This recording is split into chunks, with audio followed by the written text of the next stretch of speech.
Boa noite a todos. Estamos aqui novamente com mais uma live e hoje, né, com um tema bastante especial, a pandemia e seu impacto no mercado de trabalho, né? Então, boa noite a vocês, boa noite aí, Wagner, boa noite a Ceci, boa noite ao Túlio, né? Boa noite. Agradeço muito a participação aí de vocês, muito obrigado aí por terem aceito aí o nosso convite, muito obrigado.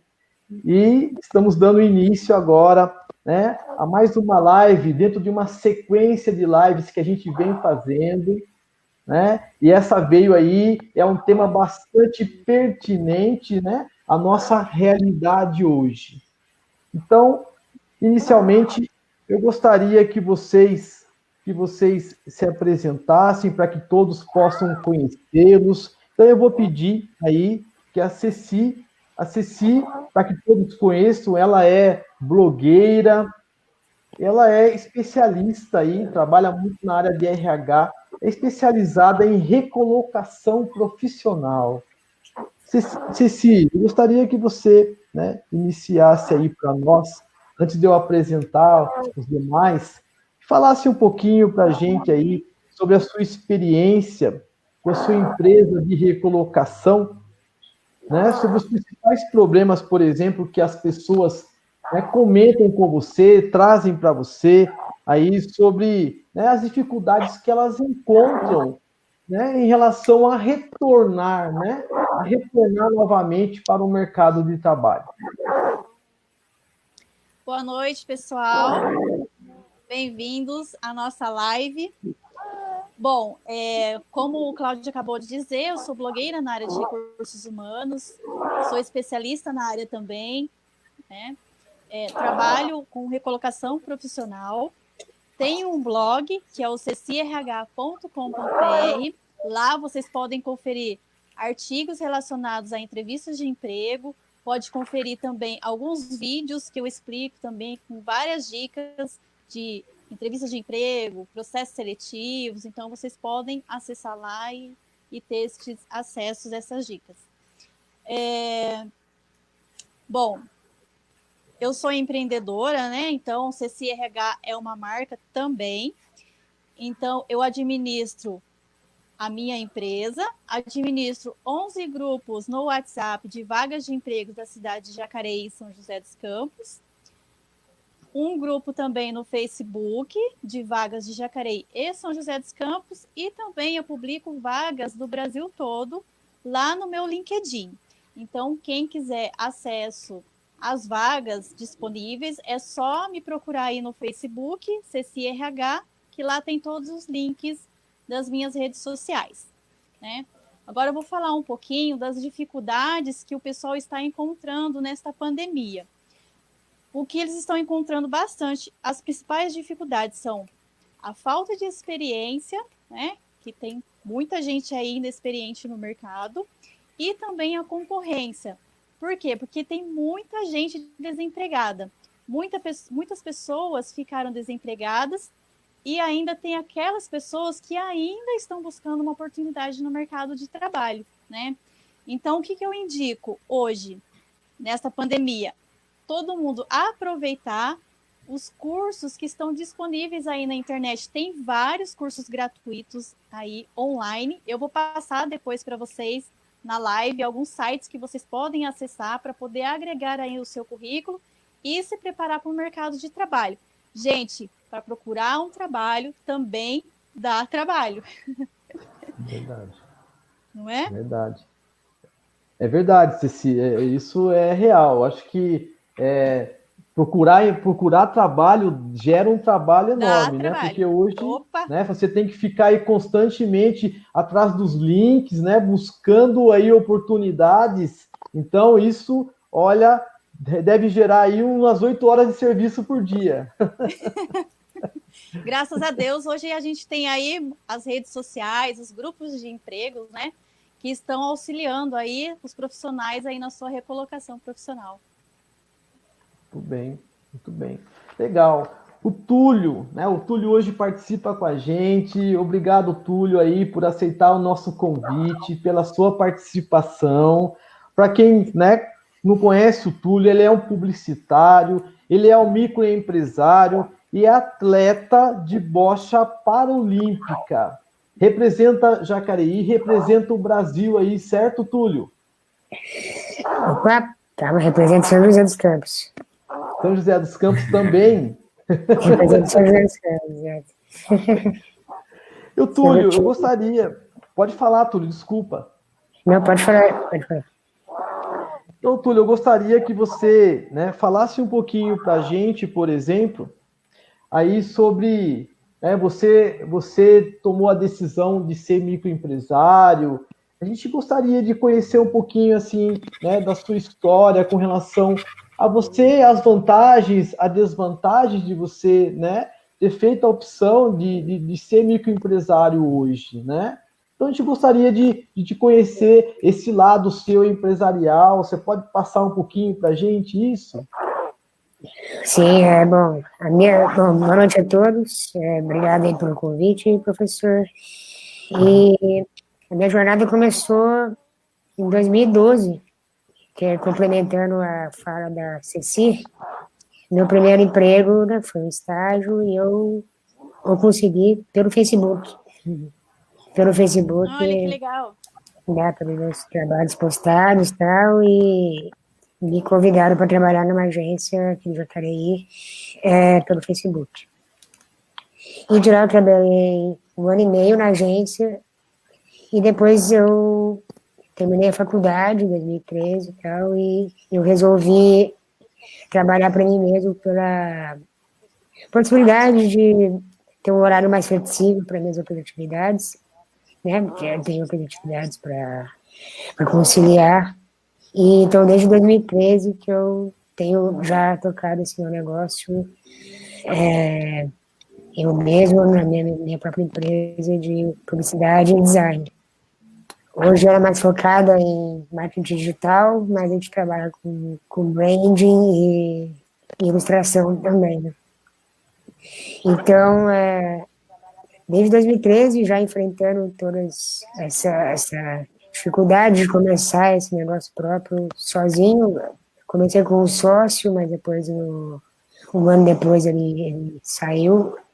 E aí eu vim tocando desde lá, mais pela flexibilidade de horário que eu posso ter no meu dia a dia para executar outras atividades que eu preciso e que eu também concilio. E é um desafio muito grande tocar esse preço sozinho, não é fácil, mas é com muita perseverança que desde lá eu tô tocando e tá crescendo. Esse ano de pandemia, por incrível que pareça, foi um ano bom, fiquei muito feliz, foi um ano bom, e graças a Deus eu trabalho em casa, né? Que já facilita muito, porque provavelmente eu não ia poder sair para trabalhar em outros lugares, até porque minhas atividades como atleta foram bloqueadas, né, esse ano. E aí, para eu trabalhar em casa, eu continuo tocando no negócio aqui e está fluindo muito bem, graças a Deus. Que bom, que bom. Ô, Túlio, e as vantagens e desvantagens, assim? Você, né, hoje nós sabemos aí que o empreendedor, né, não é fácil ser um empreendedor, né, tem toda uma dificuldade aí que o mercado mesmo, né, cria para o empreendedor, né, então você, né, com certeza sente essas dificuldades também, e com certeza também tem as suas vantagens, porque você acaba se adaptando aí, né, a esse novo modelo, né, novo modelo de trabalho. Inclusive, né, o fato de trabalhar em casa também, né, é um modelo que com a pandemia está se usando bastante e possivelmente após pandemia a gente também venha a utilizar mais o home work, né? Com certeza, com certeza. Eu acho que isso veio e vai ficar aí para a eternidade, porque além de facilitar, né, a questão de trabalhadores, talvez de outros estados, poder ser contratado por alguma outra empresa grande, acho que para a empresa vai facilitar muito por não precisar uma estrutura física, né, muito grande para suportar vários funcionários. Eu acho que isso vai crescer, enquanto aumenta também a ferramentas, né, que auxiliam nesse homework, nesse poder para trabalhar em conjunto, cada um no seu lugar, né? Com certeza isso vai Inclusive, algumas bastante. empresas vão continuar permanecendo com esse tipo de trabalho, 50% homework, 50% atividade presencial. E as desvantagens... De redução de gastos. Exatamente. As desvantagens é que a gente tem que lidar com os nossos próprios recursos, gastos aqui mesmo, né? De cada lugar. Então, isso é um pouco a desvantagem disso. Mas a vantagem é realmente você ter essa facilidade de contratação, acho que ter essa facilidade até mesmo para o profissional PCD, né? A pessoa com deficiência, com certeza vai ser um modelo muito utilizado, muito provavelmente. E as vantagens de ser um microempreendedor, aliás, um empreendedor, é você tem que lidar e fazer quase que tudo, né? Você tem que, pelo menos, estar a par de todo o processo da sua empresa, no caso da minha agência. Ou seja, você tem que captar clientes, tem que fazer o trabalho, tem que procurar recursos, apresentar trabalho. Então, acho que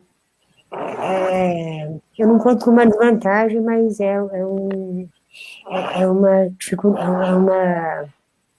um desafio grande você ter esses vários braços e poder trabalhar dessa forma. A vantagem, com certeza, você ter um negócio próprio é trabalhar para você mesmo, sabe? Acho que não é à toa que eu acho que está crescendo muito o empreendedorismo, porque as pessoas conseguem realmente capitalizar melhor dessa forma, acredito eu, do que cada um ser um colaborador dentro de uma empresa, para você poder alçar voos, outros voos, sim, é um pouco mais complicado. Tem um horário cumprido, nem sempre vem, né, bater cartão, às vezes não é um modelo que todo mundo está disposto a pagar hoje em dia. Eu acho que, apesar do empreendedorismo ser algo bastante complicado, principalmente no Brasil, mas tem crescido bastante, né, a procura por esse setor. Eu acho que vai crescer bastante ainda. Muito bem. Obrigado, Túlio. Muito obrigado pela participação aí, viu? A gente agradece muito aí você ter aceito o nosso convite. Vai ter bastante questões aí para você responder para a gente, tá bom? Eu que agradeço, muito obrigado. Agora nós temos o Wagner Carvalho, ele é psicólogo, né? E, Wagner, eu agradeço muito a sua participação, você, né, se disponibilizou aí a participar com a gente. Muito obrigado, primeiramente, por ter aceito o nosso convite, viu, Wagner? Boa noite. Eu tenho, para a gente começar aqui um bate-papo com você, Wagner, a gente sabe aí que a pandemia realmente causou, né, um desemprego bastante grande, e nós sabemos que a pessoa, quando fica desempregada, na verdade não fica só a pessoa, né, sofrendo com aquela situação. Toda a família, todas as pessoas que estão à sua volta acaba sofrendo também, né, com aquela situação inesperada, muitas vezes inesperada, e nós sabemos que isso acaba trazendo problemas emocionais para todos que se convivem, né, naquele ambiente. Então, você como psicólogo, assim, eu gostaria de ouvir de você, né, para a gente começar esse bate-papo, né? Como encarar essa situação, né? Como encarar isso? Como encarar esse desemprego, né? Como encarar uma expectativa ou uma falta de expectativa? O que isso hoje, né, traz, por exemplo, né, o que traz, o que desencadeia na parte emocional das pessoas, né, esse tipo de situação, e como isso pode ser evitado, ou seja, como que a pessoa pode ver isso, né, de uma forma diferente para que ela não sofra tanto e para que ela não tome ações precipitadas, por exemplo, né? Eu vejo pessoas, eu fui da empresa também, eu trabalhei 22 anos em empresa multinacional, então eu tenho ainda, né, eu tenho esse sentimento aí de empresa, de funcionário, de bater cartão, né, de pegar ônibus. Então, assim, eu vi muitas pessoas perderem emprego e pegar o seu fundo de garantia e investir tudo, por exemplo, num negócio sem ter experiência alguma desse negócio e perder todo o dinheiro em 6 meses, por exemplo. Então, eu gostaria de, né, você que atende aí muitas pessoas, eu gostaria que você falasse um pouquinho sobre essa situação, sobre esse sentimento, né? Traz um pouquinho esse assunto para nós, por favor. Boa noite, Cláudio. Boa noite a todos. Eu que agradeço aí pela oportunidade de estar fazendo esse trabalho aí com vocês, de estar junto com esse grupo aí que tem bastante experiência e visão desse assunto, né? Eu sou psicólogo de formação, né? Estou fazendo uma especialização na área de terapia cognitivo-comportamental. Trabalho também com a parte de mentoria comportamental, né? Dando a orientação, passando aí uma outra visão para as pessoas que precisam se conhecer melhor também nesse aspecto. E a pergunta sua é uma pergunta longa, né? O assunto é um assunto que dá bastante material para a gente trabalhar. Tá, mas vamos trabalhar um pouquinho por pontos, né? Isso. A pandemia, essa experiência que a gente está vivendo hoje é uma experiência muito complexa, né? Ela está trazendo uma situação nova para todo mundo. Pegando o gancho, o pontinho que a gente quer trabalhar, que é a questão do desemprego, né? Como é que isso está impactando hoje nas pessoas, nas famílias. Realmente a princípio, um dos piores momentos esse para a gente, né? Quem fica desempregado hoje, a expectativa de recolocação ainda é muito mais difícil, né? Então, assim, além de o desemprego já ser um fator complicado, hoje, com a perspectiva de buscar, de ter que sair de casa, então quem perdeu o emprego logo no início da pandemia já está um bom tempo sem conseguir sair, sem conseguir buscar, poucas pessoas conseguem recolocação nesse período. E o que isso causa, né? Além de uma angústia muito grande, né? Então a gente tem um aumento bem grande de casos de ansiedade, de angústia, até mesmo de violência doméstica, né? Então a gente aumenta, porque está todo mundo em casa, a família toda em casa, todo mundo próximo, quem perdeu o emprego, e aí seja homem ou mulher, está passando por uma situação muito difícil, né? Então gera angústia, gera ansiedade, e com o passar do tempo vai se tornando isso, chega a depressão, né? Então a gente pode chegar também a um quadro depressivo em função disso, em função dessa situação. Como é que a gente pode amenizar isso? Buscando, né? Tá consciente, tá buscando ajuda no que for necessário, com amigos, com pessoas que são mais próximas, mesmo que seja por WhatsApp, né? Falar, buscar contatos. Então, não se colocar de uma forma derrotada, né? Então, uma das principais coisas que a gente precisa ver é a motivação, alimentar a possibilidade, a esperança de que essa situação vai passar, de que é uma situação temporária e que a gente vai conseguir buscar e achar um caminho, né? A gente tem falado da questão de 2 caminhos, que seria uma recolocação do tema que foi colocado aqui, né, que a Ceci trabalhou, e o Túlio falou da questão do empreendedorismo. É importante a gente ressaltar que, em todos os casos, eles são caminhos que precisam ser bem pensados e bem estruturados, né? A gente precisa fazer, como a Ceci falou, uma reciclagem, buscar cursos na internet que possam nos preparar melhor para uma recolocação. E também quem vai optar pelo empreendedorismo também precisa se preparar, tanto com cursos, ele precisa se preparar também, que ele vai precisar enfrentar desafios maiores ainda. Então, quando a gente é comum que o empregado está lá na empresa dizendo, não, o patrão ganha muito, o patrão não faz nada, o patrão só ganha dinheiro nas minhas costas, e aí quando ele sai do trabalho, sai do emprego, perde o emprego e vai para a área de empreendedorismo, ele percebe os desafios que tem, a dificuldade que e todo o processo complicado, como o Túlio falou aí, no Brasil, empreender é uma coisa muito difícil. Então, desmistificar a questão de que ser empreendedor é mais fácil do que ser funcionário, não é uma verdade. Você precisa se preparar, né? Precisa estar bem consciente de que vai ter mais trabalho do que sendo um trabalhador. É claro que isso depende também de perfil, né? Tem pessoas que têm um perfil empreendedor e aí elas saem, se lançam aí no mercado, né? E aí conseguem ter sucesso sim, porque isso faz parte do perfil dela, do jeito que ela gosta, como o Túlio falou, ele se adaptou muito bem a essa forma de trabalhar, né? Outros não têm esse perfil, né? Tem um perfil de fazer um trabalho mais dedicado à empresa. E aí ter consciência de que ser dedicado a uma empresa não significa ser explorado por ela, significa fazer parte de um conjunto de coisas, né? Toda empresa ela tem um produto, então eu faço parte de um produto, eu faço parte de uma solução que é dada. Então, a forma como a gente encara também o nosso trabalho, a forma como a gente encara o que a gente faz no dia a dia, também nos faz se sentir melhor, né? E não ficar também sofrendo com o trabalho. Um outro ponto que não faz tanto ponto aqui da pandemia em relação ao desemprego é o emprego.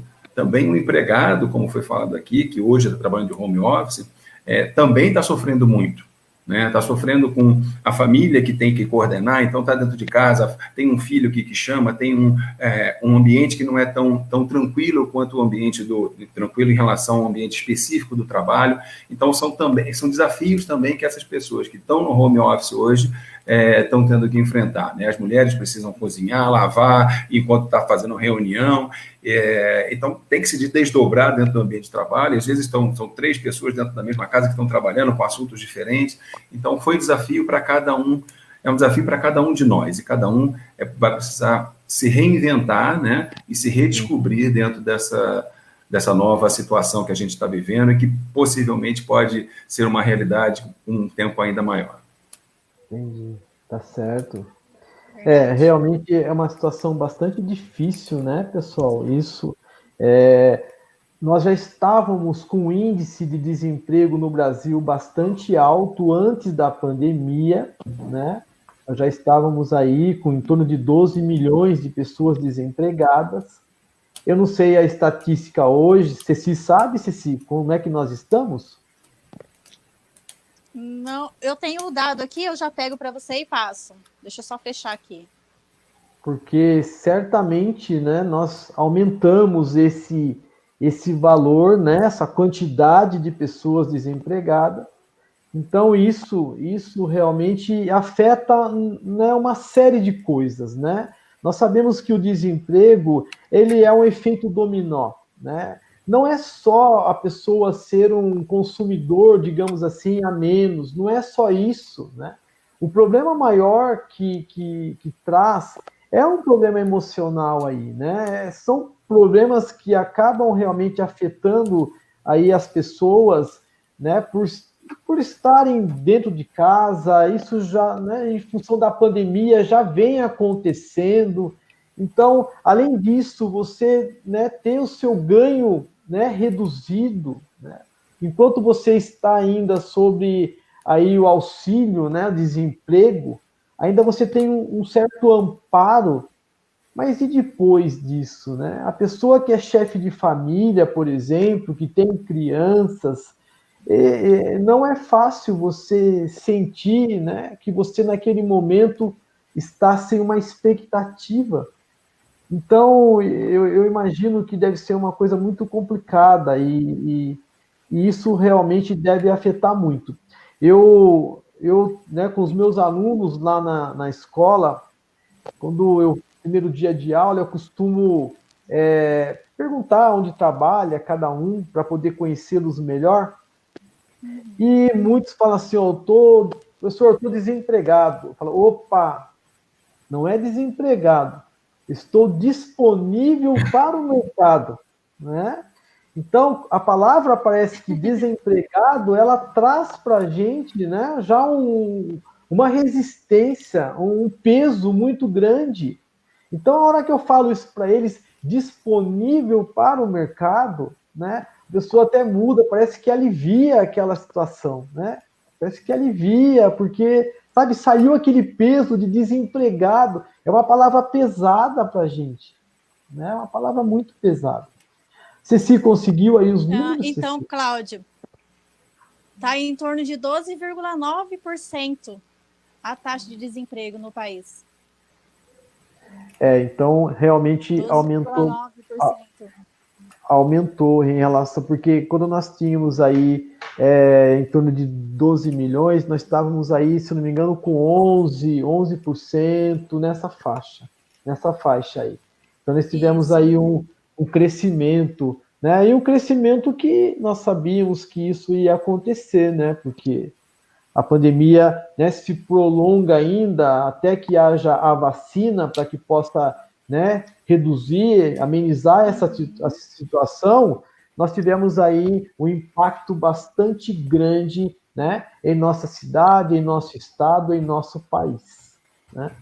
Nós temos aqui uma questão, na verdade é um comentário, eu acho que a gente pode estar ajudando aí a Eliane Bicudo Pereira. Ela fala o seguinte: já estava na procura de emprego muito antes da pandemia. Agora piorou 1000 vezes. Sou enfermeira e não consigo nada.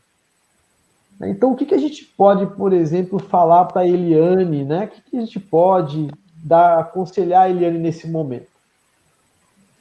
Eliane, primeiro passo, revisar o seu currículo. Né? Veja se está faltando algum dado ali no seu currículo que seja interessante para a empresa, para o recrutador. Né? O segundo passo é você acessar, eu indico, o LinkedIn. É uma das redes que mais contratam hoje. Inclusive, na sua área, é o que mais está contratando. É a área da saúde e na área de TI, né? Que é a área de informática e a parte de comunicação, porque hoje nós estamos lidando muito com a parte de comunicação, né, ali nos acessos aí pela internet, e também a parte de TI, né, que mexe com informática. Muitas pessoas estão aí criando blogs para vender os seus produtos, para divulgar algum produto, para trabalhar também com afiliados, tá? Então, assim, a sua área é uma área que contrata bastante, inclusive, eu acho que praticamente todos os dias, nos meus grupos, tem sempre vagas para essa área de enfermagem, a área da saúde. Então, eu acredito que você precise dar uma revisada aí no seu currículo, tá? Fazer uma atualização, veja se as informações que estão no seu currículo estão realmente corretas, estão adequadas, conferir a formatação do seu currículo, tá bom? Essa é a dica que eu tenho para dar para a Eliane. Muito bem. Túlio, nós sabemos, né, que né, a busca de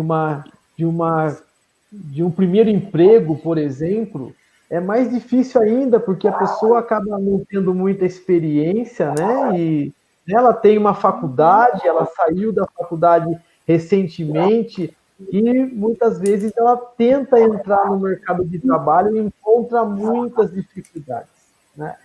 Eu queria saber, assim, de você, se você buscou um primeiro emprego, né? Como é que foi a sua busca? Você me falou que você trabalhou numa agência inicialmente, é isso ou não? Eu estava na faculdade ainda, né? Eu precisava fazer o estágio.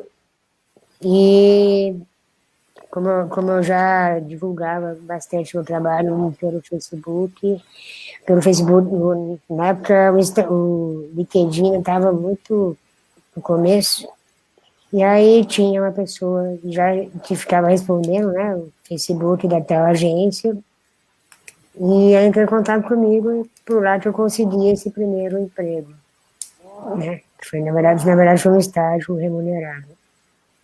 E como era para agências, geralmente tem bastante vaga em relação a isso, assim, não precisa de tanta experiência, precisa dominar alguma coisa. Eu trabalhei na parte de criação, então eu era designer, então eu precisava dominar algumas ferramentas, como o pacote Adobe, né, que é Photoshop, Illustrator e InDesign.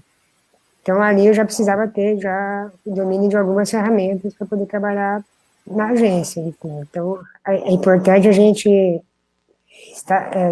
ter a faculdade, né, que a gente precisa fazer mesmo, mas também procurar cursos profissionalizantes ou cursos de extensão, cursos de especialização, né, dependendo da área que você tiver. Então, no meu caso, era design, então tive que aprender alguns softwares específicos para poder trabalhar. Então, já tinha esse software, então antes mesmo de eu sair da faculdade, eu consegui esse primeiro emprego por causa desses estudos já com esses softwares.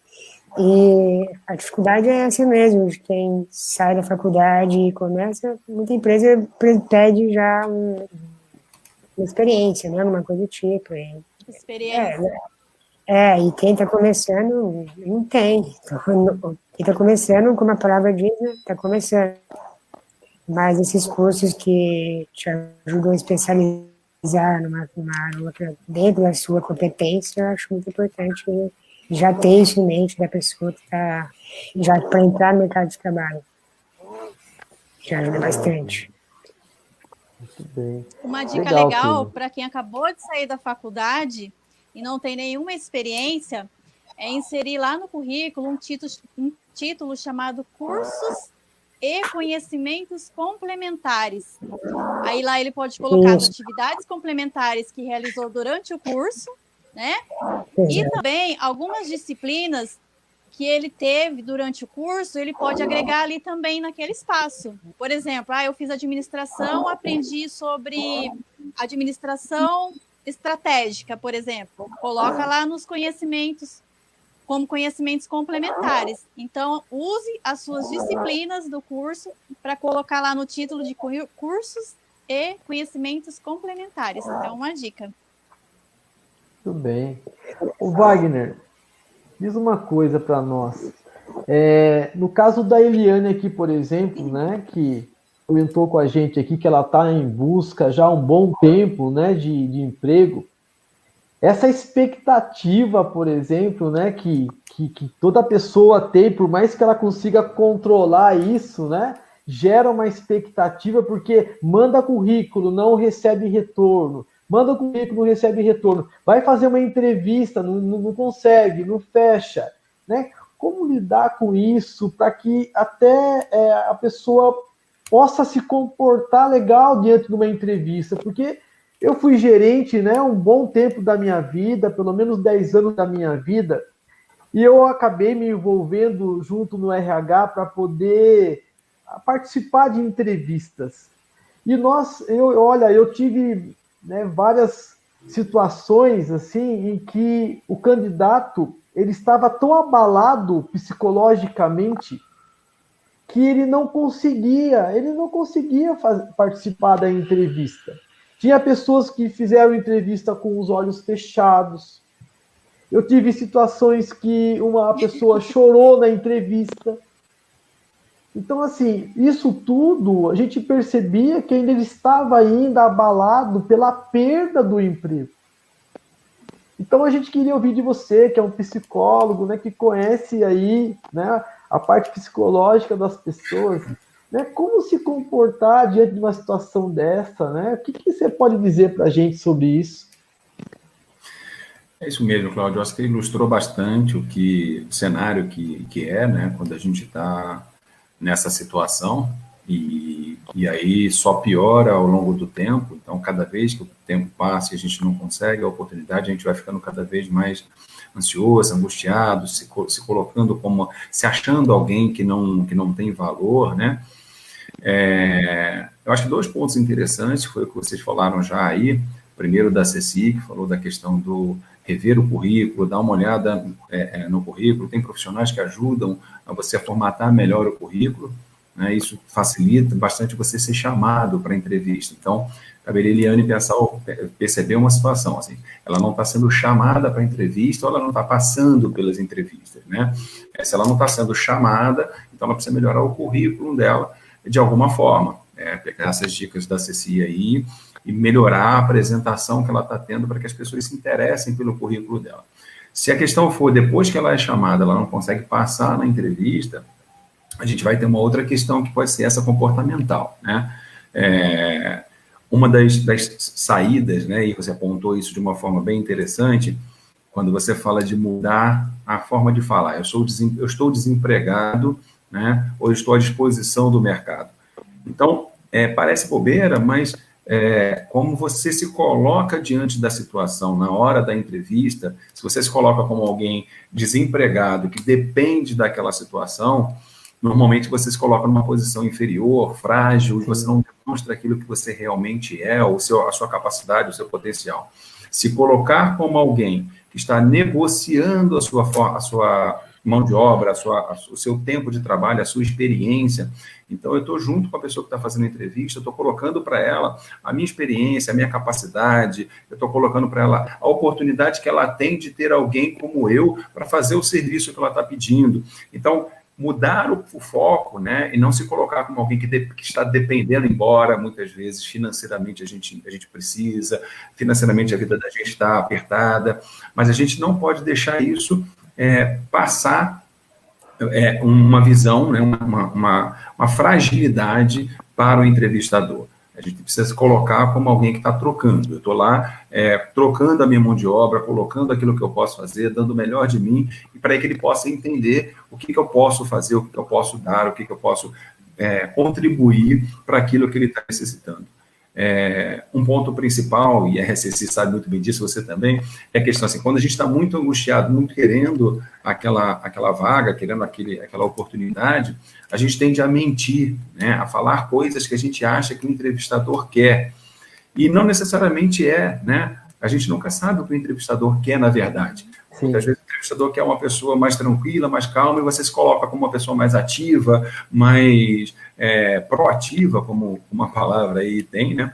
E ele não quer uma pessoa proativa. Então, não adianta a gente tentar mentir ou disfarçar o que eu não sou, porque ele acaba pegando a mentira, ele acaba entendendo que não é esse, que você não está sendo verdadeira, e aí te desqualifica, te tira do processo por alguma questão que ele percebeu que não era adequada. Então, assim, ser verdadeiro, falar das suas condições, falar da sua situação, mostrar realmente quem você é e o que você pode contribuir para aquela situação, para aquela empresa, para aquela vaga. Essa é uma dica. Muito bem, Wagner, é isso mesmo. Olha, eu concordo plenamente com você. E nessa fala que eu tenho lá com os meus alunos, eu sempre falo da seguinte forma. Eu falo assim, olha, vocês, quem perdeu o seu emprego, né? Quem será que perdeu mais? Será que foi você, né, como funcionário? Eu sei que você perdeu a sua fonte de renda nesse momento, mas se você é um bom funcionário, se você sempre cumpriu direito com as suas obrigações, na verdade, quem perdeu mais foi a empresa. Porque não é fácil encontrar pessoas qualificadas, pessoas comprometidas, pessoas que realmente assumem um compromisso. Não é fácil. Parece que é fácil, mas não é fácil. Então, num caso, muitas vezes, né, que a pessoa perdeu o seu emprego, muitas vezes quem perdeu mais aí foi a empresa por ter demitido uma pessoa com todas essas qualificações e cumpridora dos seus deveres. Então, assim, quando a gente fala isso, a pessoa começa a repensar a sua vida profissional, né? Isso parece que dá força, dá energia para que ela siga em frente, para que ela continue a sua busca por uma nova recolocação, né? Então, não parece, mas as palavras bem colocadas, elas estimulam as pessoas a seguir em frente, né, no seu caminho. A Andréia Brito, né? Ela faz um comentário aqui bastante interessante. Ela fala que o home office e família é preciso disciplina para organizar a rotina e precisamos de equilíbrio emocional e é extremamente importante nesse momento, né? Nós já conhecíamos o home office, né? Nós conhecíamos o home office. Não são todas que se adaptam, né, ao trabalho em home office. As empresas também, né, tinham um certo receio aí com o trabalho em home office. Muitas empresas tinham condições de estrutura para deixar o funcionário trabalhando em home office, mas não tinha aquela necessidade, então não dava essa abertura, né, para o funcionário trabalhar em home office. Só em casos extremos. E da noite para o dia, as empresas tiveram que liberar aí, né, muitos funcionários trabalhando em home office, né? Então, assim, né, o que vocês acham disso, né? O próprio Túlio trabalha em home office, né, Túlio, basicamente, aí na casa dele, né? Eu não sei se quando você trabalhava lá na empresa, no seu primeiro emprego em São José, se você também trabalhava em home office. Então, vocês três aí têm aí experiências nesse sentido. A gente gostaria de ouvir vocês um pouco sobre isso. O que vocês poderiam falar para nós sobre isso? Bom, Assim, o Túlio pode falar um pouquinho, Túlio? posso. Quando eu comecei novo, eu trabalhei no local da agência mesmo, e não era um home office. E sobre o home office, realmente, precisa ter muita disciplina, principalmente saber lidar também com a família, saber lidar ali com as pessoas que estão em casa e ter o seu horário, porque quando você está num ambiente de escritório, realmente você trabalha ali das 9 às 6 e vai para casa, né? Isso, tenta esquecer do trabalho. Mas quando você trabalha em casa, esse horário se estende. Então, acaba não tendo muito esse limite das 9 às 6. Acaba trabalhando de noite, às vezes, para entregar um projeto e tal. Isso é a dificuldade da disciplina de ter que trabalhar em casa. Isso afeta bastante nesse controle de horário, realmente. E como a gente trabalha com deadlines, assim, realmente a gente resolve, às vezes, trabalhar mais aqui para poder ficar mais tranquilo no outro dia. Então, a gente trabalha para trabalhar à noite também, trabalha no dia. É uma das coisas que acaba incomodando no longo prazo, acaba incomodando na mente e no corpo, né? A gente o trabalho está aqui, então vamos trabalhar, já que está aqui mesmo, vamos tentar adiantar um job, tentar adiantar um outro. Isso requer muita disciplina mesmo. Tudo bem, tá certo, Túlio. Tem essa questão aí, né? Sabe aquela questão assim, já que você está em casa, então dá para você fazer isso, já que você está em casa, dá para você fazer o arroz lá, já que, né? Aquela situação, já que. Querendo ou não, a gente acaba um pouco desviando das atividades para fazer outras atividades. É isso também. Como é que resolve isso? Como é que resolve aquilo? Eu sou resolvedor de coisas tecnológicas em casa. Então, é disciplina, organização, gestão de tempo, tá tudo aí misturado. Ceci quer complementar aí, Ceci, com mais alguma coisa para nós sobre isso? Então, assim como o Túlio, eu também sou empreendedora. A gente tenta adaptar aí o nosso tempo, os nossos horários, mas o empreendedor, ele sempre está aí com novas ideias. Então, o tempo todo a gente faz um projeto, daqui a pouco já está pensando em outro. Quando você vai ver, já está trabalhando fora do horário. Empreendedorismo é isso, né? A gente sempre criar novas ideias. Criatividade é um ponto principal do empreendedor. Então, a gente não para. A gente fala, eu vou trabalhar até, 5 horas, mas quando você vai ver, já passou do tempo. Sim mesmo. E o Wagner, né, no seu trabalho você muitas vezes, né, tem aí salas de atendimento, você muitas vezes, né, tem o seu consultório no local, mas tem outros também em outros locais. Então, como é que você vê essa situação, né, do trabalho home work, por exemplo, Wagner? Bom, o principal é aquilo que já foi falado, né? A disciplina é uma das principais características, necessidades para quem está trabalhando em casa, para quem é empreendedor, para quem é autônomo. Então, a gente precisa ter muita disciplina. Para quem está começando, para quem teve que se adaptar a essa atividade de home office, que tem que estar em casa, uma das dicas que eu coloco da questão psicológica, que ajuda bastante, é não mudar a rotina de trabalho. Então, levanta no horário que você levantaria para chegar adequadamente no trabalho, ou seja, o horário que você vai entrar para o lugar que você vai trabalhar, para o seu posto de trabalho, assuma o seu posto de trabalho no horário, vai tomar o seu banho, fazer aquela rotina que você fazia, troca de roupa, bota uma roupa de trabalho e senta para trabalhar. Então, o comportamental é muito importante. Se eu vou lá vamos supor que eu não trabalho com câmera, né? Eu trabalho só com e-mail, ninguém está me vendo, aí eu sento de pijama para fazer o trabalho, eu não me incorporei àquele momento, né? Eu não cheguei para o trabalho, eu ainda estou na cama. Então, é muito importante observar esse tipo de comportamento, de reação frente à necessidade que a gente tem do trabalho. Então, organização, rotina. E tem uma outra questão que eu uma vez falei com um cliente meu, estabelecer os limites dentro da casa.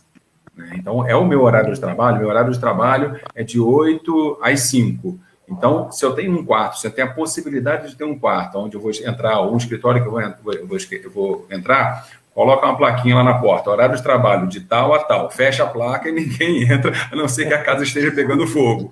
Né? Então, se a gente consegue estabelecer essas rotinas e se eu tinha que sair de casa e ir para o escritório e ninguém me demandava, eu vou sair de casa, entrar no quarto, fechar a porta e ninguém vai me demandar. É fácil? Não, mas eu preciso estabelecer esses limites, eu preciso colocar esses limites, porque senão me prejudica e prejudica a outra pessoa também, que acaba trazendo, achando que você não está querendo atender, achando que você está disponível. Não estou disponível, meu horário aqui é esse. Eu vou sair para o horário de almoço, no horário de almoço eu almoço em casa, aí a gente pode conversar, aí você demanda alguma coisa, eu faço alguma coisa em paralelo, mas o meu horário de trabalho é o meu horário que eu estou disponível para fazer aquilo que eu estou me dispondo a fazer. Legal, ótimo. Tem que ter realmente uma rotina aí, e os familiares têm que entender que aquele horário é o horário de trabalho, né, pessoal? Mas olha só, o Paulo Henrique de Oliveira, ele faz o seguinte, na verdade é uma questão aqui. Nesse momento de pandemia e sem vacina, além da falta de emprego, vocês acreditam que também existem o cenário das pessoas que estão com medo de trabalhar? Sim, eu acredito. Eu acredito. Principalmente profissionais da área da saúde, gente. Principalmente por conta desta pandemia. Wagner, então, o que você acha? Tem muitos profissionais desta área que estão recusando o emprego por causa desta pandemia. O medo, ele é geral, né? Então, eu diria que as pessoas que têm medo, elas têm medo de tudo, não só de trabalhar e pegar uma doença, elas têm medo de ir à rua, elas têm medo de... Talvez não tenha medo de ir ao shopping, talvez não tenha medo de ir ao barzinho, mas, às vezes, o medo serve como motivação para não fazer aquilo que elas não gostam de fazer. Então, é importante a gente sempre estar... Por isso a gente fala de tomar consciência dos motivos pelos quais a gente faz determinada coisa ou deixa de fazer determinada coisa, é importante. Às vezes a gente usa o medo como uma desculpa para não fazer aquilo que é desagradável, para não fazer aquilo que a gente não gosta, né? Mas existe, sim, um medo legítimo, existem pessoas que estão... se sentem mal com a possibilidade, né, de pegar doenças, então, de uma forma tão assustadora que a mídia vem colocando, de que morre, que sofre, que tem... É claro, como toda doença tem que ser respeitada, a gente tem que se cuidar, a gente tem que se preparar para não estar suscetível a ela, mas não pode transformar isso numa paralisação da vida. O medo que paralisa, ele é um medo patológico, né? O medo, ele serve para a gente ter cuidado e não para nos paralisar.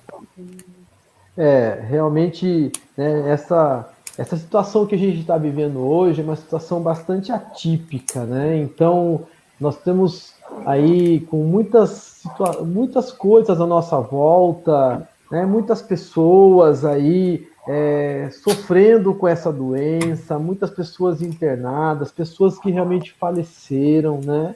Então, acaba isso gerando um medo natural nas pessoas né, em contrair isso. A gente não sabe de que forma esse vírus vai manifestar né, na gente, né? Cada um manifesta de um jeito, então é uma situação muito difícil, né, que a gente está vivendo hoje. E o que puder ser feito remotamente está sendo indicado para ser feito remotamente, né? Eu vejo que, por exemplo, acredito que o Wagner, né, como psicólogo, ele deve estar atendendo aí pessoas remotamente, né? Certo, Wagner? Você deve ter clientes que falam, não vou sair, né? Não vou sair de casa e vamos atender aí remotamente. Então, assim, a tecnologia vem sendo usada também a nosso favor, porque se nós não tivéssemos com a tecnologia, hoje nós não estaríamos fazendo essa live, a gente não estaria divulgando essas informações, pessoas não estariam participando com a gente, né? E como você, Wagner, aí como um profissional, né, na área da saúde, né? Como é que você tem trabalhado nesse processo à distância, né, com pacientes aí sendo tratados à distância? Você já fazia esse trabalho antes? Começou a fazer agora? Como é que está a sua vida profissional nesse sentido? Essa é uma pergunta bem complexa, porque enquanto estrutura do Conselho de Psicologia, né, não era uma atividade totalmente liberada. A gente precisava passar por alguns processos para poder fazer o atendimento online. Tem uma restrição de casos, tem uma restrição de quantidades de atendimentos. Então, havia aí um controle muito grande sobre o atendimento por parte do Conselho Regional, né, dos Conselhos Regionais de Psicologia, para o atendimento online. É claro que, diante dessa situação que demandou realmente uma outra postura, uma outra posição, isso não está sendo considerado e a gente está fazendo os atendimentos que são necessários, as pessoas estão cada vez mais necessitando de ajuda, de auxílio para se trabalhar nesse período, e um recurso muito útil realmente é o atendimento online. Tenho feito alguns, muitas pessoas não, às vezes não por conta dela, mas porque às vezes tem uma criança muito pequena em casa e aí não vai colocar em risco a vida da criança, porque realmente é uma pessoa suscetível. Tem pais, mora com os pais que são idosos, e também está num grupo maior de suscetibilidade, e aí demandam 100% do atendimento online. Mas também, por outro lado, existe aqueles que não têm privacidade em casa, né? E aí também dificulta o atendimento online, porque o trabalho é um trabalho privativo, onde a pessoa vai precisar falar dela, vai precisar falar coisas que muitas vezes de como ela se sente diante da situação que está em casa, e aí nem todo mundo consegue ter privacidade para fazer esse trabalho. Então a gente precisa trabalhar de forma muito equilibrada, tentando entender qual é a necessidade de cada um e como é que a gente pode atender essa necessidade. Certo, isso mesmo. Ok, Wagner, ok. Tem uma pergunta aqui, eu acho que o Túlio vai poder nos ajudar mais nessa questão aqui. Túlio, a questão é do Laerte Davi. Ele fala o seguinte: é uma inverdade afirmar que as empresas não têm acessibilidade para PCDs que usam cadeiras de rodas, assim evitam contratar? O que você acha disso, Túlio, né, com relação, né, aos PCDs, as pessoas né, com deficiência? O que você, né, diz para a gente? O que você pode passar para todos aqueles que estiverem nos ouvindo e que vão nos ouvir através dessa live, né? Pessoas que têm né, N situações, né, N situações dificuldade de deslocamento, né, dificuldade de audição, dificuldade de fala, enfim, né, N situações aí que a gente pode que vivenciamos no dia a dia. Então, o que você pode falar um pouquinho para a gente, né, com relação a isso e com relação à sua experiência também de vida? Bom, não é uma verdade, porque realmente tem empresas que não possuem mesmo acessibilidade física e até informativa para perceber, né? Não tem mesmo. Infelizmente, a gente estamos construindo essa como é que eu posso explicar? Essa consciência, né? Porque também tem coisas que não tem como mesmo a gente fazer, certo? Mas que nem a minha agência, quando eu trabalhei na agência, não tivesse, talvez, não fosse no térreo, porque o prédio era um de mais andares e não tinha elevador. Se não fosse no térreo, provavelmente eu não ia poder trabalhar ali. Então eu fui, e era no térreo, então foi possível eu trabalhar ali. Mas sei que muitos lugares não possuem acesso físico, nem condições de trabalho para perceber. Mas, dependendo do que você faz, realmente você vai encontrar mais dificuldade para conseguir algum tipo de emprego. Muito provavelmente. O Davi, o Laert é um amigo meu, e ele já foi realmente recusado em algumas empresas por ter cadeira de rodas. Ele é cadeirante e não teria como acessar a empresa. E isso vai acontecendo, já às vezes é chamado para alguma seleção, mas a pessoa não sabe que é cadeirante. Então, isso já aconteceu comigo.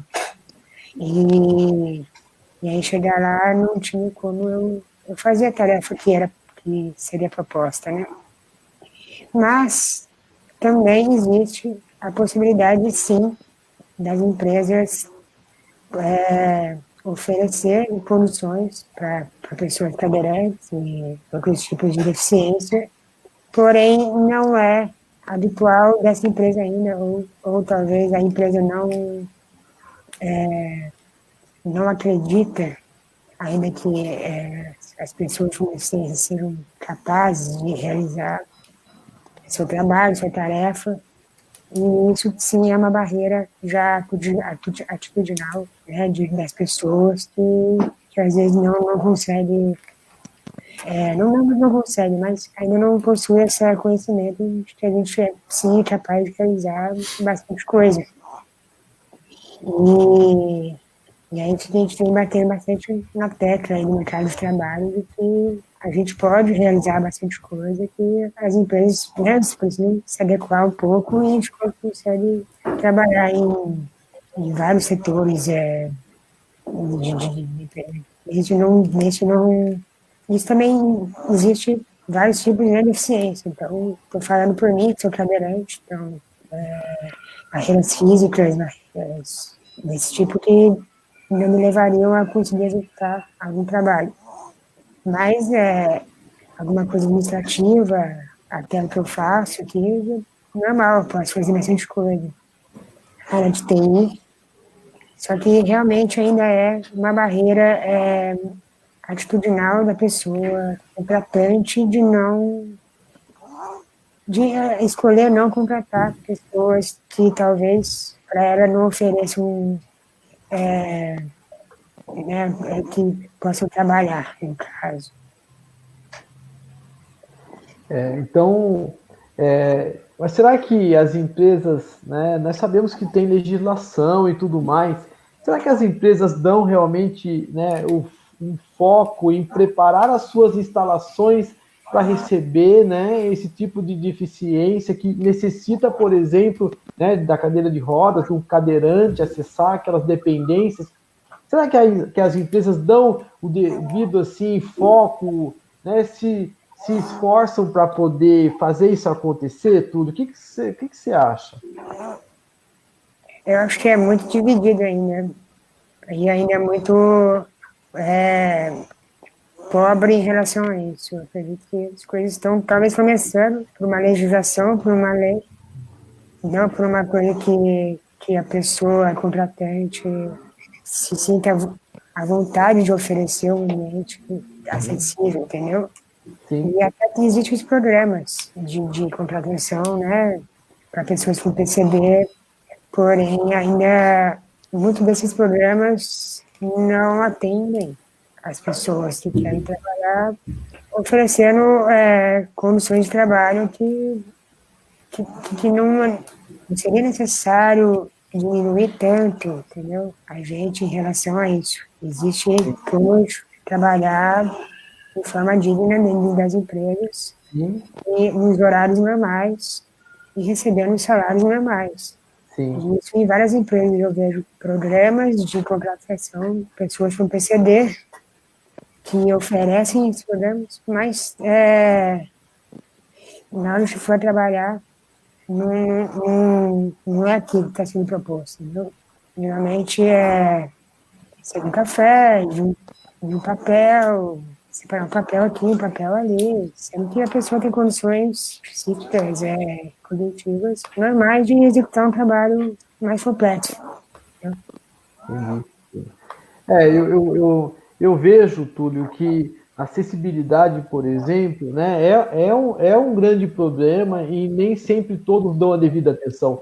É muito simples, a gente vê na própria cidade que nós moramos, por exemplo, né, tem lojas que não têm condições de acessar, calçadas que não têm condições, não tem facilidade alguma para acessibilidade. Então, a gente vê que não há, né, da gestão, não há, assim, parece que interesse, né, porque vai sim necessitar de investimento, isso é fato, para que haja uma mudança, mas é uma mudança única, né? Uma vez que mudou, tá lá, mudou, tá adaptado, tá feito e vai atender, né, uma série de pessoas. Então, não é só o cadeirante, né, também tem o idoso, né, que necessita de ter uma condição para que ele possa trafegar, para que ele possa andar, né?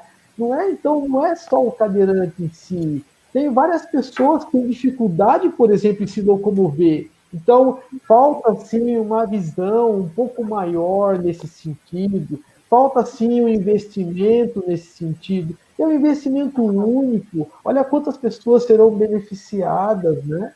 Então, falta, sim, um pouco de interesse, né? Falta um pouco de atitude.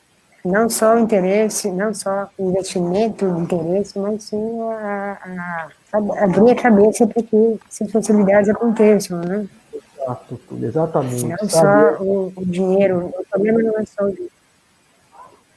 Exatamente, Túlio. É pensar um pouco lá na frente, né? É ter uma visão maior, é estar antenado com as coisas que acontecem lá fora, né? Então, existe sim, esperamos que as pessoas melhorem nesse sentido. Até porque o Brasil está para assinar um projeto de contratação de pessoas de mais idade, né? Mais de 60 anos. E isso vai ter um abatimento de imposto nas empresas. E eu acho que tem que oferecer realmente condições para que as pessoas também possam trabalhar ali. Sim, está correto. Eu quero só ver como é que esse programa vai funcionar. Então, assim, eu vou pegar um gancho aí seu, que você deixou um gancho aí, e eu vou perguntar aqui para a Ceci, para o Wagner, vamos ver o que eles vão nos dizer com relação aí a essa extensão para aposentadoria, de que hoje o profissional tem que ter 65 anos para aposentar. Olha só o que aconteceu, olha que mudança que foi feita. Então, fica uma questão, Ceci e Wagner, pegando o gancho aí, né, que o Túlio nos deixou. Olha só, a empresa hoje vê o profissional, 45 anos, 50 anos, já está sendo visto como idoso na empresa. E como é que essa pessoa que está sendo vista como idosa para a empresa, como é que ela vai conseguir se manter na empresa até 65 anos de idade para que ela possa se aposentar? ou a empresa, né, muda o seu conceito, a sua forma de ver as coisas, e possa assim manter aquela pessoa lá até 65 anos e tudo bem, né? Então, ou ela muda isso, ou então essa pessoa que tem 50 anos e perder o seu emprego, como naturalmente isso vem acontecendo, e depois ela não consegue mais retornar ao mercado de trabalho na posição que ela exercia, né? Ou então ela acaba virando vou dizer assim, um empreendedor informal, muitas vezes, porque ela não consegue se recolocar no mercado de trabalho. Então, como que fica isso, Ceci, Wagner? Como é que fica essa situação? Primeiras damas. Então, então, Cláudio, como eu estou vivenciando um pouco isso na minha realidade aí de recolocação profissional, tem muitas empresas que estão buscando esses profissionais acima de 45 anos, mas para trabalhar como PJ, né? Como um profissional liberal ou trabalhando como missionado. Por quê? Tem empresas que não querem arcar com os devidos custos de aposentadoria, infelizmente. Então, assim, eu estou vendo que daqui para frente, realmente, as pessoas vão ter que ter uma previdência privada, né, para que elas possam chegar lá com 50 anos, ela ter a opção de parar, né, se ela parar, ou então ela continuar aí, né, fazendo os seus trabalhos como um profissional liberal, que seja, mas resguardado por uma prévia. É isso que você acha que a tendência Cláudio, será essa? Cláudio, mas ainda tem muitas empresas que valorizam esses profissionais, viu? Muitas empresas. Principalmente essas empresas grandes, né? Que não tem aquele receio de ficar, vou gastar com aquele empregado, ou não vou gastar com aquele empregado que vai se aposentar. Empresas que realmente valorizam o potencial do profissional. Né? Então, não é muito. Tem empresas que não vai muito pela questão da idade, e sim pelo potencial deste profissional. Então, assim, o pessoal aí que tem mais de 45 anos, não desanime. Tem muitas empresas ainda que estão fazendo a recolocação profissional. Legal.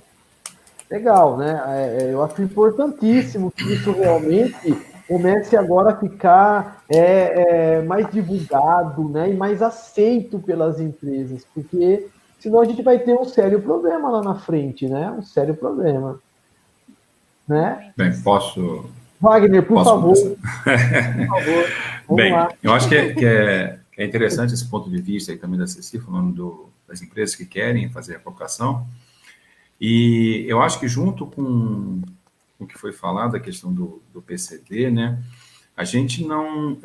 É tudo uma questão de postura, né? Acho que o principal ponto nessa questão, tanto do idoso quanto o portador de deficiência, é o preconceito de quem está contratando, de quem está pensando em contratar. Então, a gestão do RH, a gestão da pessoa que cuida, que algumas vezes é feita por psicólogos, ela precisa ter uma visão mais ampla dessa necessidade, da possibilidade, da capacidade do deficiente, da capacidade do profissional que está acima de 45, de 50, 60 anos de idade.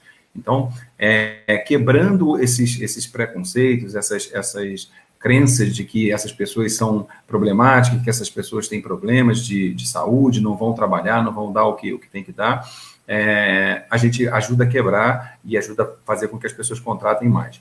E é legal a gente fazer o link entre essa questão do empreendedorismo que a gente está falando, né? Toda empresa ela é feita e administrada por pessoas. Então, se eu sou um empreendedor e eu já comigo quebro esse preconceito, essa ideia de que eu posso, sim, ter profissionais muito capacitados, sendo PCDs, e exercendo capacidades, às vezes, muito mais qualificadas do que alguém que não tem, porque muitas vezes essas pessoas se preparam mais, elas têm uma disciplina maior. Eu posso, sim, contratar alguém que esteja acima de 50, de 60 anos, porque essa pessoa tem uma experiência de mercado muito boa, tem muita ideia do que aconteceu, tem uma história bem consolidada. Então, eu, enquanto empreendedor, e se eu for quebrando isso, e daqui a pouco eu começo a fazer contratações, né? A minha empresa começa a deslanchar, eu viro um empresário contratando algumas pessoas, eu passo a ter esse tipo de postura, né? Então, toda mudança social, ela requer uma mudança nossa, uma mudança individual, onde a gente vai olhar de forma diferente, a gente vai se colocar como alguém que vai agir de forma diferente. Então, o principal é isso. E, do outro lado, quem está sendo contratado, né, como eu falei antes, cabe a postura. Então, se eu já sou uma pessoa que passei dos 40 anos, 50 anos de idade, e chego lá para fazer uma entrevista de emprego, me coloco como alguém coitadinho, que passou da idade, me demonstra essa fragilidade, fica difícil para a pessoa que está contratando acreditar em mim. Então, eu preciso chegar lá demonstrando a minha experiência, eu preciso chegar lá colocando vontade em fazer, demonstrando que eu estou atualizado, porque uma das questões também para as empresas a pessoa que passou dos 50 anos não sabe mexer com o computador, não sabe fazer a atividade que precisa ser feita, não está atualizado no mercado para fazer as funções que precisa. Então, assim, eu tenho que demonstrar a minha atualização, eu tenho que demonstrar que eu sou capaz de exercer aquilo que eu estou fazendo. Então, não basta só ter experiência, tem que ter também postura para se apresentar e mostrar que é capaz de fazer aquilo que está sendo demandado. Legal, isso mesmo, Wagner. Muito Muito bem. bem, isso mesmo. Olha, tem uma questão aqui, uma questão muito legal. O Josenildo Latino Santos, ele faz a seguinte questão: o que responder quando os entrevistadores perguntam sobre pretensão salarial se você não sabe a média da empresa? O que a gente pode falar para o Josenildo nesse caso, hein? Posso falar? Pode Então, falar, por favor. Quando o recrutador pergunta em relação à questão da pretensão salarial, o que eu indico? Sabe qual é a vaga? Olha, Ceci, a vaga é auxiliar administrativo. O que você vai fazer, o profissional? Um dia antes da entrevista, vai acessar o site Trabalha Brasil, vai clicar lá em média salarial, vai inserir o seu cargo e lá vai aparecer a média salarial deste cargo, tá? Aí, na entrevista, ele não precisa dizer exatamente aquela média salarial, ele pode falar um valor aproximado, tá? Por quê? Porque assim ele não vai estar saindo da média salarial aí contabilizada no Brasil. Então, ele não sai fora daquilo que é de direito de receber aqui no país, conforme aquele cargo. Legal, uma boa Entendeu? dica, hein? Uma boa dica, Ceci. Tá? Eu não sabia Trabalha disso. Brasil, média salarial, coloca lá o cargo, vai sair lá a média salarial para cada nível júnior, nível pleno, tem todas as médias lá. Muito legal, muito bom, muito Tá legal. ok?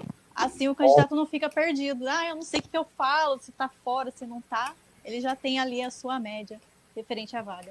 Legal, legal. Muito bem. Temos uma questão aqui da Andréia Brito. Essa aqui o Wagner acho que vai poder nos dar uma visão aqui.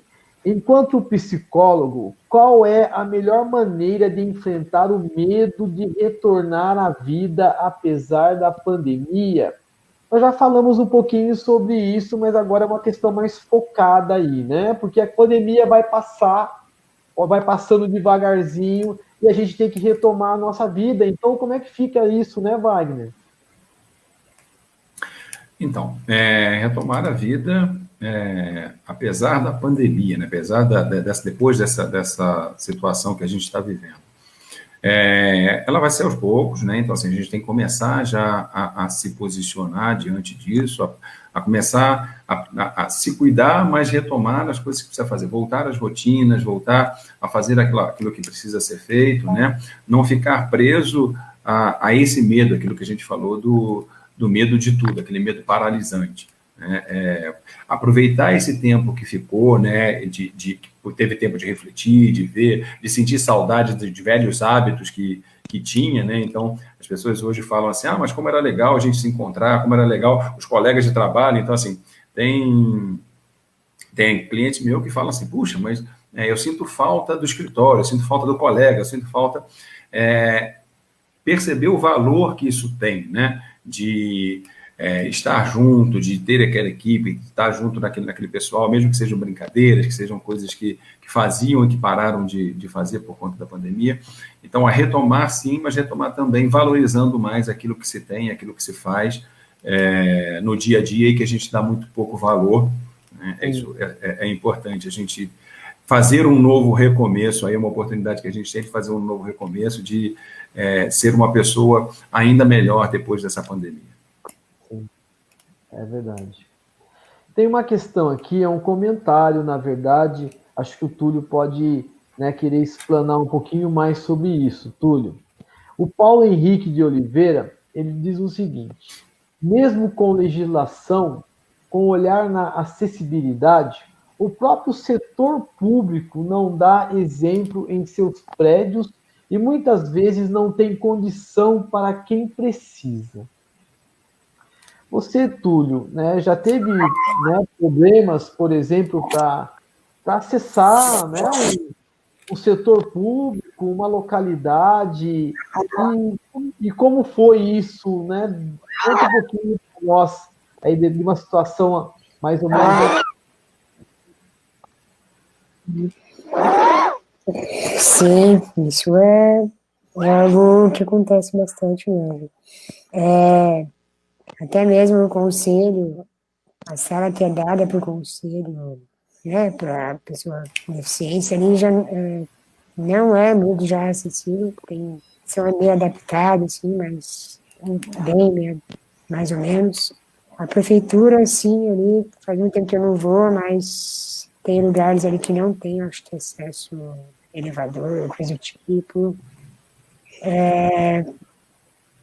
Tem bastante lugar que realmente deixa a desejar, viu? E é isso mesmo, é questão de dar exemplo, né? Se um setor público de uma cidade não oferece essa condição, né?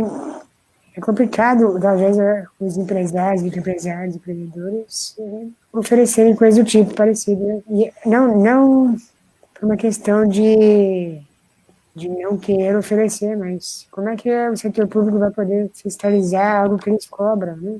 Sendo que ali não há também aquela acessibilidade. E isso acontece bastante e é algo que realmente a gente briga muito por que isso mude, mas é um pouco complicado.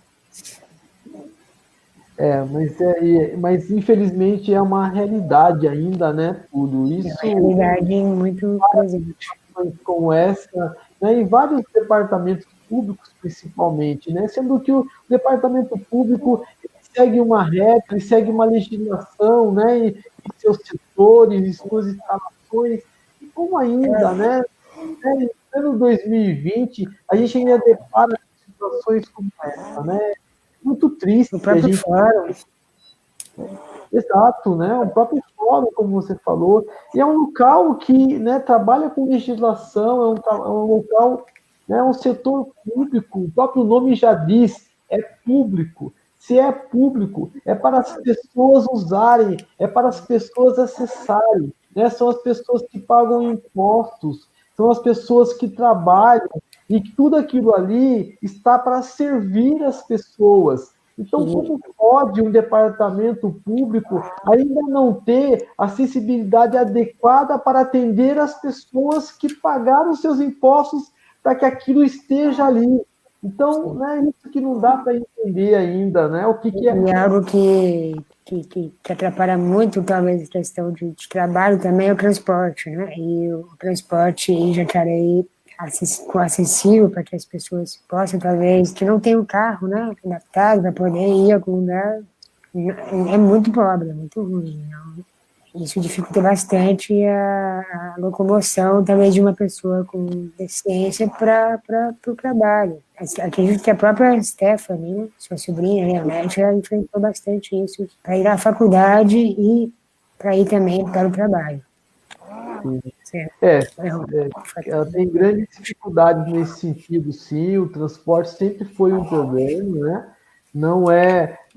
Não se tem facilidades para poder utilizar o transporte público, né?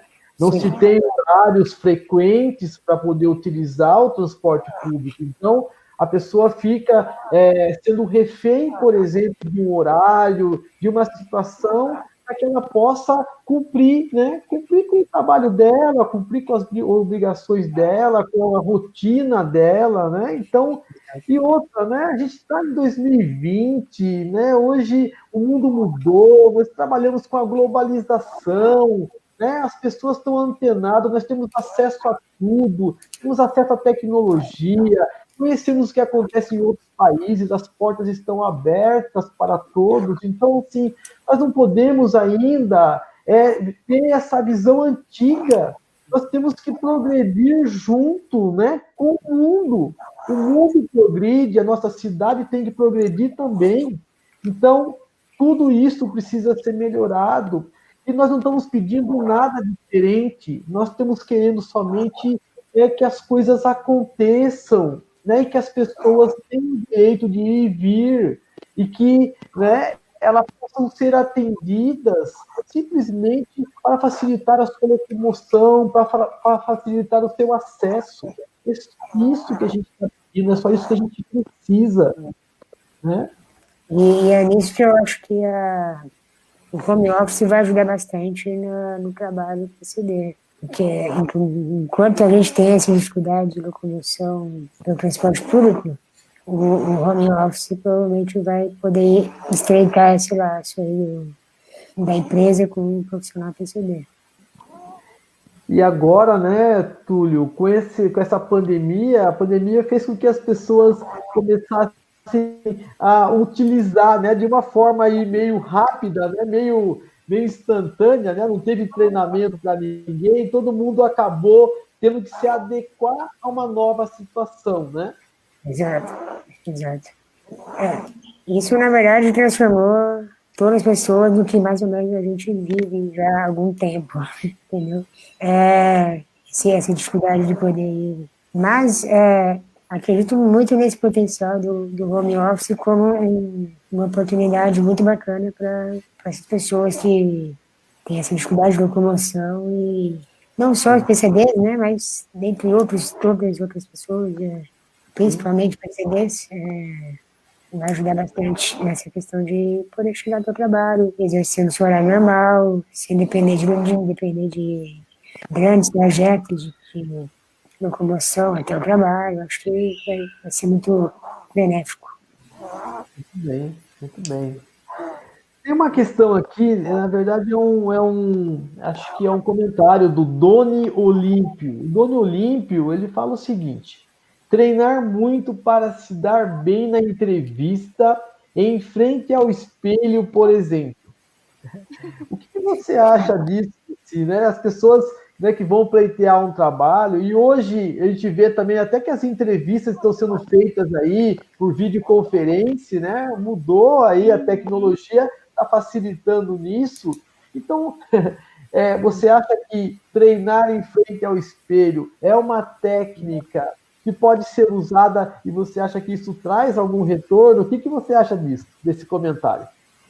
Com certeza, começa aí a preparação.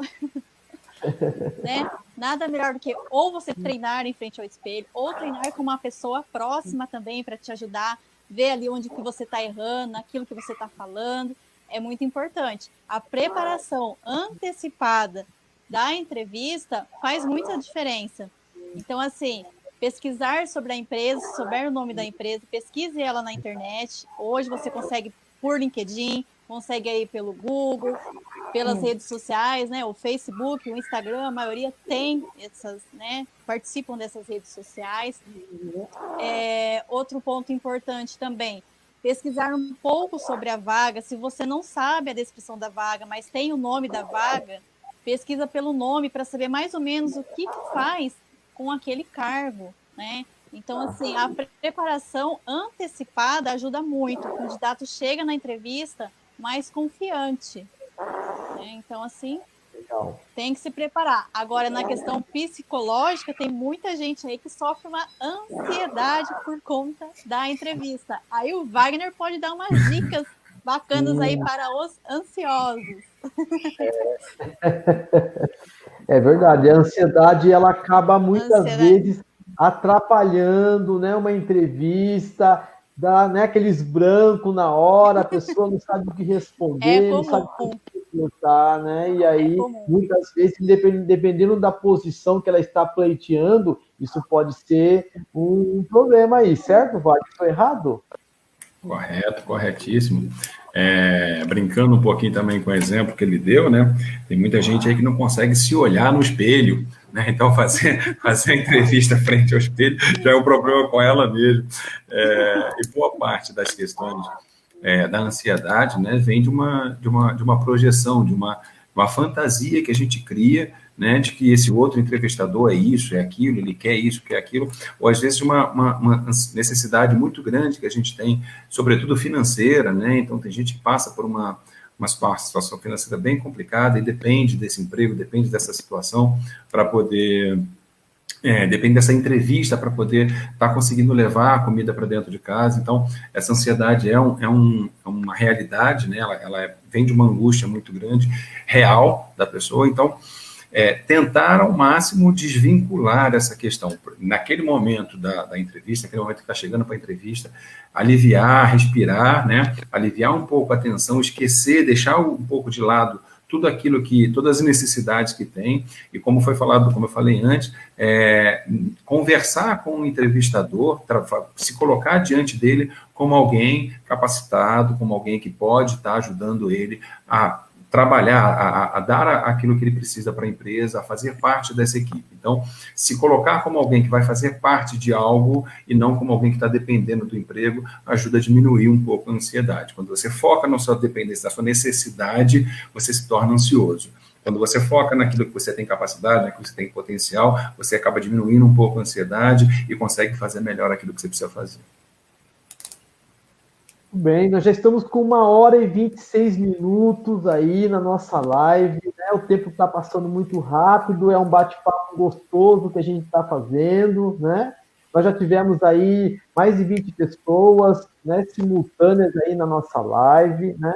Então, daqui a pouquinho, agora a gente começa a diminuir um pouquinho aí o nosso ritmo, daqui a pouco a gente vai estar fechando a nossa live, mas antes tem algumas questões aqui que eu gostaria assim, de colocar para vocês, como, por exemplo, sobre o vídeo currículo.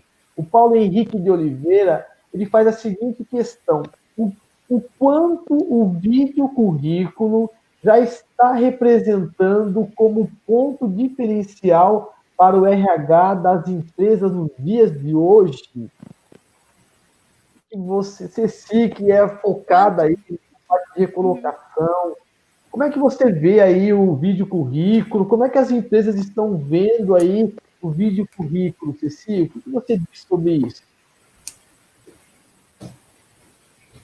Ô, Cláudio, o vídeo currículo, na verdade, ele já existia antes dessa pandemia, tá? Então, assim, tem empresas que, para fazer os seus processos seletivos, ela pede para o candidato fazer um vídeo currículo. O que seria um vídeo currículo? O candidato vai falar um pouco sobre as experiências, as habilidades, os conhecimentos, os objetivos dele referente à vaga, né? Então, através desse vídeo currículo, a empresa acaba conhecendo um pouco mais sobre o candidato. Então, assim, essa é uma etapa. Depois tem a etapa também da entrevista presencial. Muitas empresas fazem primeiro este processo do vídeo currículo, vê o vídeo do candidato, interessou pelo conteúdo do que o candidato informou ali naquele vídeo, aí sim chama ele para uma possível entrevista. Então, ele acaba sendo uma das etapas do processo. Entendi. Agora, eu tiro uma dúvida minha agora, essa dúvida. O currículo, tem pessoas que colocam fotografia no currículo, né? Tem pessoas que não colocam. Eu já vi várias empresas falarem não coloca foto, porque isso é preconceito, colocar foto, tal. Como é que é visto isso? Coloca foto ou não coloca foto? Não coloca foto. Pessoal, não coloque a foto no currículo, exceto se a empresa solicitar. Se está lá na vaga pedindo para colocar a foto no currículo, aí sim você coloca. Se não tiver, o currículo deve ser enviado sem foto e de preferência no formato PDF para não sofrer nenhuma alteração por quem vai receber o currículo. Então, não coloca foto. Não coloca foto. Tem gente, eu faço currículos que tem gente que quer com foto. Ok, mas eu já aviso. Não precisa enviar com foto. Se a empresa não solicitou, não tem essa necessidade. Não é obrigatório. Currículo sem foto. A empresa pediu, vai foto. Legal, tá? Legal. A Sandra Breia, né, dona Sandra Breia, ela fez uma questão aqui bastante grande, e aí vocês três acho que vão poder estar ajudando, o Túlio também. Falta muito para as pessoas com deficiência tenham plena inserção no mundo profissional, apesar de haver inegáveis avanços, o mercado de trabalho ainda é muito excludente para as pessoas com deficiência. Na opinião de vocês, o que precisa fazer para que os deficientes tenham maiores chances de conquistar uma vaga de emprego? Né? O que a gente pode falar, né, para a dona Sandra Breia sobre esse ponto aí, né? Isso realmente acontece, né? O mercado de trabalho, mesmo com a legislação, né, que a gente sabe que a empresa tem que ter um percentual, né, de pessoas, né, com PCDs, como que é visto isso hoje, né? E isso realmente acontece? Acontece. E, assim, infelizmente, muitas empresas ainda não têm a estrutura, o suporte para oferecer esses trabalhos aos PCDs.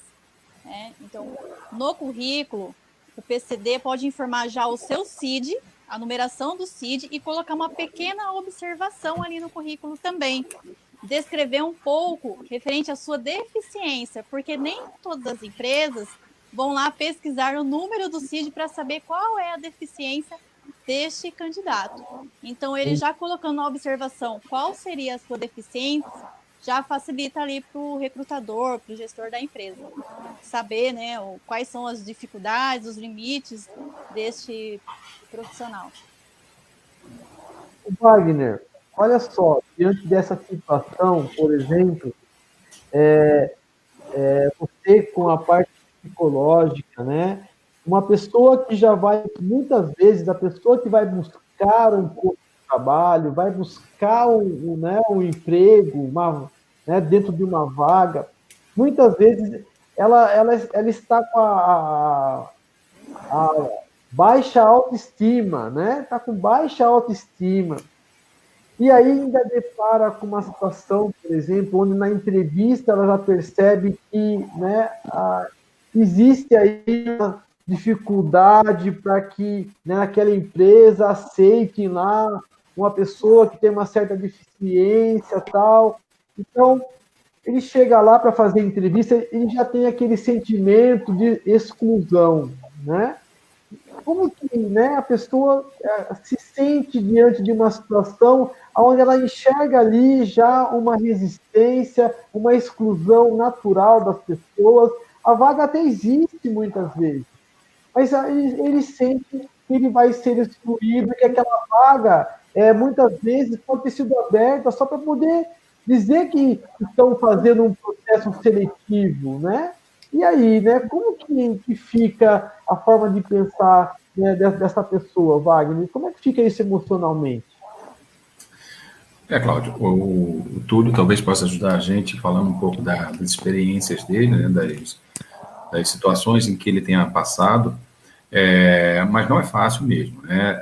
A baixa autoestima, ela dificulta a gente em várias situações, não só a questão do PCD, muitas pessoas não têm nenhum tipo de deficiência física aparente, mas acredita que é incapaz, acredita que não tem qualificação suficiente, e aí já chega também com uma postura derrotista, uma postura de que acreditando que já vai, que não vai conseguir, que vai ser discriminada naquela oportunidade, e não tem outro caminho senão reforçar essa situação, reforçar, desconstruir essa crença de que não vai conseguir, é chegar se colocando e colocando para si mesma de que a oportunidade está ali, que ela está pronta para conseguir, que ela vai lutar, que ela vai brigar por conquistar aquela vaga que ela precisa. A postura dela é o que realmente importa, é o que mais importa numa seleção, numa apresentação. Né? Então, se apresentar já com uma vontade, querendo estar ali, querendo participar do processo, é um primeiro passo. Como fazer isso? Depende de um trabalho, depende de um desenvolvimento para que ela possa chegar nesse estágio, desconstruir, desaprender algumas crenças que ela tem. Então, é uma situação bem, bem difícil. O Túlio pode falar um pouco de como ele pode ter enfrentado isso e contornado essas situações aí na prática. Obrigado, Wagner. Muito bem. Túlio, eu peço agora a sua ajuda nesse sentido, né? O que você, né, sentiu com relação aqui à questão da Sandra Brea, né, onde ela fala sobre a exclusão, né?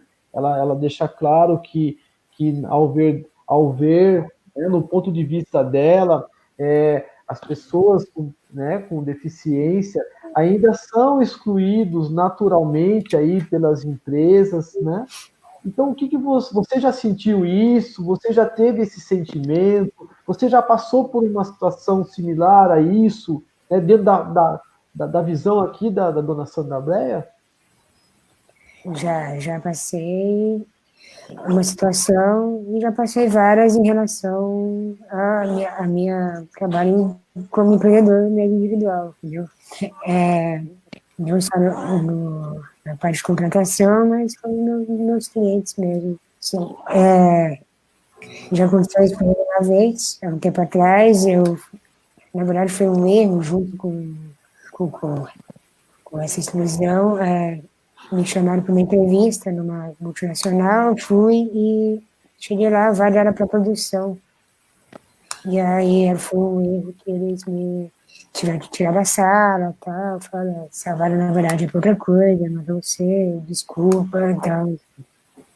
Mas como eu já tomei essa minha atividade empreendedora já há bastante tempo, quase no início de trabalho, assim, no mercado de trabalho, eu tenho enfrentado mais barreiras com os clientes mesmo, alguns não eu tenho que visitar um cliente, não é possível visitar, porque não está adaptado e tal. Mas isso que o Wagner falou em questão a baixa autoestima, né, isso acontece bastante mesmo em relação aos PCDs, e é algo que, né, fala a gente, porque a gente precisa vencer mesmo, porque desde que a gente se conhece, a gente encontra barreiras aí em tudo que a gente faz. Mas precisam ser vencidas, né? Não parar ali. E essa baixa autoestima é algo que precisa ser muito trabalhado mesmo na cabeça dos PCDs para poder realmente ir atrás de ter um emprego, atrás de enfrentar essas batalhas que a gente precisa enfrentar. E o que precisa mudar nas empresas para que isso seja possível, primeiramente é a cabeça mesmo das pessoas, sabe? As pessoas precisam começar a procurar mais informação. Isso, eu me coloco na necessidade de oferecer essa informação de que a gente é possível trabalhar. E enquanto a pessoa PCD precisa estar presente nos lugares e mostrar, não, a gente é capaz de fazer isso, fazer aquilo, as atividades que a gente consegue fazer. Isso eu coloco, é muito importante que a gente tenha nessa mentalidade de que a gente precisa oferecer essa informação para os empresários, né? Porque por mais que a pessoa saiba que existe, quando não se convive com uma pessoa, com uma pessoa com deficiência, ela não sabe até onde ir, né? Muitos não sabem nem como falar com essas pessoas.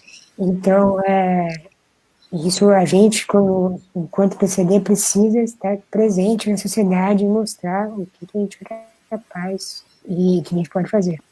E isso é a questão das pessoas estarem abertas também a essas mudanças, porque está crescendo, a gente já é 24% da população brasileira, entendeu? Imagina mundial. Então, isso sem contar os idosos ou as pessoas com uma locomoção com uma dificuldade. Então, isso precisa ser mudado, porque já não dá mais, né, para ignorar essas pessoas. Então, isso começa principalmente, além de toda a estrutura física, além de toda a estrutura de trabalho, a estrutura, na verdade, a mentalidade do contratante, da pessoa que vai contratar um profissional com PCD, seja mais aberto. E enquanto essas vagas, né, que eles colocam para PCD, que são focadas para PCD, muitas vagas existem que um profissional PCD pode exercer também. Então, e não é. E já na maioria das vezes, essa é excluída. As pessoas são excluídas por talvez a pessoa não saber que a pessoa seja capaz. Isso acontece bastante. Existem essas vagas determinadas para PCD, mas tem muitas vagas que não precisa ser de cota PCD. A gente pode ocupar com toda normalidade, entendeu? E é isso que precisa que os empreendedores, os empresários entendam. Muito bem, Túlio. É isso mesmo, né? Eu acho que nós estamos hoje, né, numa situação em que, assim, os PCDs estão aí, são pessoas, né? Eles estão aí, eles fazem parte da sociedade, né? Eles estão inseridos na sociedade e nós temos que facilitar para que eles sejam cada vez mais inseridos na nossa sociedade. Eles querem contribuir, eles têm condições de contribuir, né? Eles trabalham, eles têm condições de fazer qualquer coisa. Então, assim, eles têm condições de participar conosco de tudo. O que eles precisam, né, é de acesso, é ser recepcionados, né, é serem respeitados em suas necessidades. Então, isso é uma situação em que as pessoas, os dirigentes, né, da nossa cidade, do nosso estado, do nosso Brasil, precisam, né, ter uma mente, né, já que possam enxergar esse tipo de coisa, né? Essas pessoas estão aí e precisam ser recepcionadas, precisam ser vistas, né? Então, é isso que a gente pede, né? É isso que a gente fala, é isso que a gente deixa bem claro aqui. As pessoas simplesmente querem ser respeitadas e querem ter as oportunidades que todos possuem, que todos têm, certo? Porque elas têm capacidade para isso. O que precisa é deixarmos uma condição, darmos condição de trabalho, de deslocamento, certo? Para que ela possa executar o seu trabalho, para que ela possa, né, se desenvolver como profissional, para que ela possa trabalhar dentro de uma sociedade, porque ela está inserida dentro da sociedade. É isso, né? Muito bem. A Eliandra Almeida, ela dá o seguinte comentário aqui. Eu não consegui uma vaga de emprego em uma empresa, pois tenho um filho cadeirante. Achei um absurdo, pois eu entendia completamente os requisitos que eles procuravam. Ela atendia completamente os requisitos que eles procuravam. Então, o que será que aconteceu, né? Só porque ela tem um filho cadeirante e ela atendia os requisitos, e aí, né, por que a empresa, por exemplo, não aceitou. Que situação é essa? Que preconceito é esse, Ceci, que pode ter havido aí, hein? O que você pode dizer para a gente? Bom, eu acredito que a empresa tenha pensado, né, uma visão equivocada, que ela sairia constantemente do seu horário de trabalho por conta de ter um filho deficiente. Olha que visão equivocada. Sim, sim. Pode ser isso mesmo, né? Pode Posso ser comentar isso. aí também? Por favor, Wagner. É difícil a gente colocar uma situação dessa, né? Porque assim, a gente não sabe da história toda, de todo o contexto, mas eu vou falar em termos de hipótese aqui e uma atenção para outras pessoas, que pode não ser o caso dela, mas que outras pessoas podem fazer alguma coisa semelhante. Eu não consegui entender muito bem por que a empresa soube que ela tinha um filho cadeirante, uma vez que isso não faria parte da situação. Então, ela está numa entrevista, ela vai falar das capacidades dela, como ela falou que atendia plenamente. Então, a empresa não teria algum motivo para saber que ela tinha um filho cadeirante. Pode ser que ela tenha entendido que, no momento, isso pudesse fazer parte, ajudar a pessoa a se sensibilizar, né? Que ela precisava muito dessa vaga, que ela precisava ajudar o filho, que é cadeirante, tudo dentro da suposição. Né? E aí, quando uma pessoa fala uma coisa que não é tão necessária dentro do contexto, ela pode gerar, é um exemplo de como ela pode gerar uma situação indesejada, né? Querendo contornar. De novo, com muita ressalva, que eu não sei qual é a situação, mas a gente precisa ter muito cuidado com o que a gente vai falar, porque às vezes uma coisa que a gente acha que vai beneficiar acaba atrapalhando o processo. Ok? Só queria a oportunidade de retomar um pouquinho a situação a fala que o Túlio falou anteriormente, que eu acho que esse tema em volta do PCD aí está dando bastante dúvida, bastante questão, e retomar um pouco aquela questão da autoestima. Eu também tenho uma filha que tem uma deficiência leve, né? E assim, eu acho que a principal fator de provocação de baixa autoestima no portador de PCD é também como o familiar trata ele, né? Então, assim, dentro de casa, as famílias de pessoas de pessoas que têm uma deficiência precisam também potencializar a capacidade dela e não ressaltar a incapacidade, né? Então, a gente tende a colocar o PCD como um coitadinho disso, um coitadinho daquilo, e não são coitadinhos, são pessoas que têm...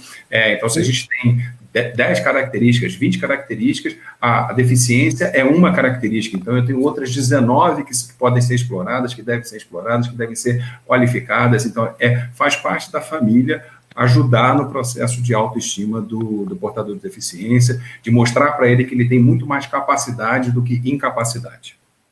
Tudo bem, Wagner. E acho que... Posso complementar isso rapidinho? Pode falar, Túlio, por favor. Eu acho isso realmente muito verdade. Vai muito mesmo de como a pessoa tratar desde o início, né? Desde a família, como ela trata desde criança, como que desenvolveu, se tem excesso de proteção, e isso é muito perigoso para todo mundo, não, principalmente para o PCD. O PCD precisa ser inserido de uma forma normal na sociedade, o mais normal possível, né? O mais normal possível. E a família tem muita influência nisso mesmo. O superprotecionismo é horrível para quem é PCD. Então, isso é realmente... Para quem tem um filho PCD, era preciso entender que o teu filho precisa ser inserido da melhor forma possível. E não é limitando ali os seus espaços, protegendo demais, que vai protegê-lo de sofrer alguma coisa que aconteça. Eu acho que cada um precisa ter suas experiências na sociedade, no mercado de trabalho, onde for, e isso precisa ser respeitado, né, na vida de cada um. Tudo bem. Certíssimo. Nós estamos aí chegando quase no final, a gente já extrapolou o nosso tempo, a conversa está muito boa, tem bastante questões, mas a gente não vai conseguir responder a todos, né? A gente vai fechar daqui a pouquinho, então eu vou selecionar algumas questões aqui e depois a gente vai ter que parar mesmo, porque senão a gente vai passar muito tempo, né? Já estamos aí com 1h48 de conversa, né, pessoal? E normalmente nossas lives a gente termina com 1h30 e já extrapolamos um pouquinho. Então, assim, Ceci, tira uma... Oi, pode falar. Cláudia, eu fiquei devendo de falar alguns sites para o pessoal aí se qualificar, cursos gratuitos, disponibilizados aí na internet. Hum, Então, eu vou citar aí a FGV. Então, tem vários sites, mas eu vou citar os mais populares, tá? FGV Online, a Fundação Bradesco, tem também a Escola do Trabalhador. Estes são os 3 sites mais populares que têm diversos cursos aí em diversas áreas. Então, você que está procurando aí uma oportunidade de emprego, corre nesses sites aí e faz o seu curso de interesse. legal, É isso. dicas boas, hein? Dicas da Ceci, né? Dicas da Ceci. Ceci, então me dá uma dica agora, vai. É o seguinte, Opa! normalmente nas entrevistas, o entrevistador fala assim, me fala um ponto fraco seu. E aí, Ceci? Como é que a pessoa sai dessa situação e ter que falar um ponto fraco dela, né? É difícil falar ponto fraco. A pessoa quer falar ponto forte, pontos positivos, né? E aí falar um ponto negativo, um ponto fraco, que dica você dá nessa situação para a pessoa se sair bem numa entrevista? Ó, uma dica legal, tá? Ele chega a ser um defeito, né, um ponto fraco, é um defeito que todo mundo fala na entrevista, mas é uma resposta bem interessante, que é a ansiedade, que a gente falou aqui na nossa live. O que o candidato pode falar em relação à ansiedade? Que ele gosta de entregar tudo no prazo estipulado, que ele gosta de entregar sempre com prazos. Então, isso gera uma certa ansiedade, entregar as coisas dentro do prazo, tá? Então, isso acaba dando uma positividade aí para o recrutador. Por quê? Porque hoje as empresas querem um candidato, né, que saiba fazer aí a sua gestão do tempo, que seja organizado, que seja proativo, né? Então, assim, a ansiedade nessa questão de um ponto fraco acaba ajudando a entregar as coisas dentro do prazo. Muito bem, muito bem. Dicas da Ceci. Ceci, mais uma dica para mim, né? Mais uma dica para mim, que todo mundo me pergunta isso. Olha só, quantas folhas é o currículo ideal? 2 folhas, uma, 5? O que você aconselha? No máximo 2 páginas, tá? Mais do que isso, acaba tornando-se cansativo para quem vai ler o currículo, tá? Então, assim, não precisa ter aquele excesso de informações. As 4 últimas empresas já é interessante. Ah, Ceci, a terceira empresa eu trabalhei pouco tempo, então não coloque ela. Coloca as empresas mais relevantes, a que trabalhou por mais tempo. 4 já são suficientes. Se quiser colocar mais, desde que não ultrapasse 2 páginas, ok, tá? Mas se viu que vai ultrapassar, no mínimo, aliás, no máximo, 4. Legal, muito bem. Pessoal, a Eliandra Almeida, ela que fez um comentário lá com relação ao filho cadeirante, que acabou impedindo ela de conseguir um trabalho, né? E ela emendou aqui 2 comentários para a gente poder fechar aqui, né, a questão dela. Olha só o que ela diz. Não falei sobre meu filho na entrevista. Eles que abordaram sobre vida pessoal e filhos. Até falei que a deficiência do meu filho não atrapalhava em nada, pois minha filha mais velha cuida dele. Então, assim, né, pelo que ela está mostrando para a gente, né, ela acabou abordando a situação, né, dos filhos, porque a empresa quis saber, né, maiores detalhes com relação à família, e ela falou, e isso, ela acredita que isso tenha, né, impactado aí, atrapalhado, né, no emprego. O que vocês podem falar para ela, né, para deixá-la mais tranquila nesse aspecto? O que a gente pode falar para ela nessa noite? Posso falar? Pode? Então, quando for questionado em relação à família numa entrevista de emprego, pode falar dos filhos, mas não precisa citar que tem um filho que tenha algum tipo de deficiência. Eu acho que o erro foi aí. tá? Então, falou do filho, ok, não precisa falar, eu tenho filho com deficiência. Não tem essa necessidade, tá? Até porque, né, isso é um preconceito, né? Da forma como foi colocado, isso é um preconceito. Então, assim, qual é o problema em ter a criança deficiente? Qual é o problema que vai impactar isso para a empresa, que vai impactar no serviço dessa pessoa, né? O Wagner ia estar falando alguma coisa, eu cortei ele. Vamos lá, Wagner. Vamos lá. A gente pode ficar aqui especulando um monte de coisa que a empresa pensou ou deixou de pensar, né? E é uma das coisas que a gente, como eu falei assim, eu não sabia da história, ela falou um pouco melhor, mas eu quero aproveitar duas situações aí. A primeira a gente tende a julgar a ação do outro em função de coisas que a gente acredita que seja um problema. Então, muitas vezes, a empresa olhou outro aspecto, ela entendeu uma outra coisa, não foi por esse ponto. Como você tem isso como uma parte sensível, uma parte frágil em você, né? E aí a gente tende a colocar isso como sendo o problema, né? Como acontece muitas vezes com portadores de deficiência, vamos dizer assim, em que ele chega para uma entrevista em que a deficiência dele não atrapalha em absolutamente nada, né? Mas aí ele sai de lá dizendo assim, não, eu não fui negado por causa disso, por causa daquilo, por causa da minha deficiência. Então, a gente tende a culpar, né, a responsabilizar aquilo que a gente tem de mais frágil. Então, pode ser que o entrevistador não tenha nem levado isso em consideração, pode ser que isso realmente tenha sido um peso positivo, pode ser que ele tenha sido, mas ele percebeu que outras coisas na sua capacitação não atendiam a necessidade dele, ou você estava até acima da necessidade que ele tinha. Então, tem muitas vezes que você sim pode falar sobre isso, né? Às vezes o entrevistador percebe que alguém está acima da capacidade que ele quer para a vaga, para a empresa, e aí não contrata justamente por isso. Então, não ser selecionado não significa estar abaixo da capacidade, não atender a capacidade. Então, você está acima da capacidade e ainda assim, e por isso não é selecionado. A Ceci falou a questão da entrevista, né, no momento da entrevista, muitas vezes a gente por não saber o que o entrevistador quer, é isso que eu acabei de falar, a gente não sabe o que falar em determinadas situações. No caso que você falou agora há pouco do currículo, né,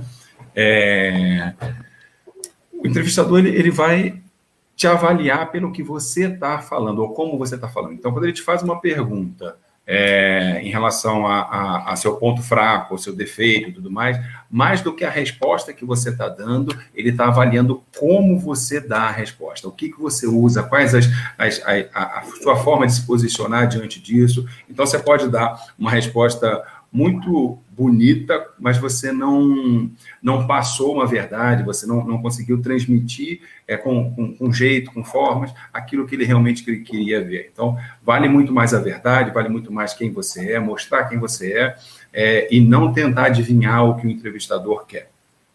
Muito bem, pessoal.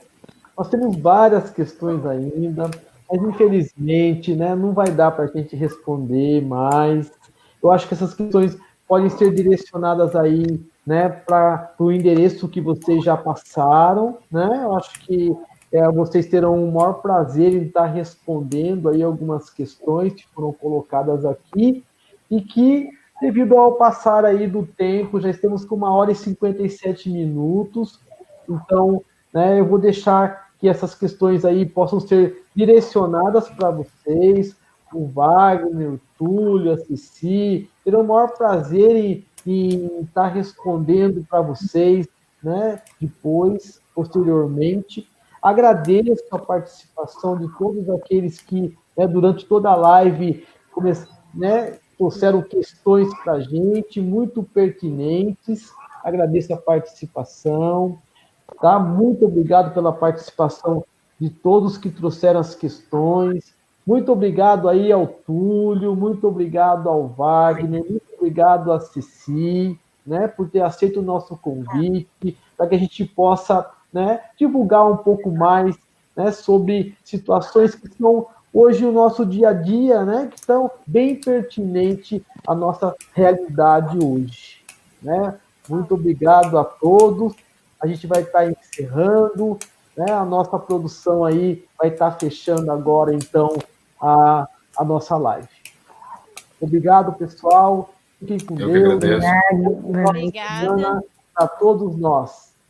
Até mais. Boa Até. noite. Boa noite a todos. Tchau, tchau. Boa noite.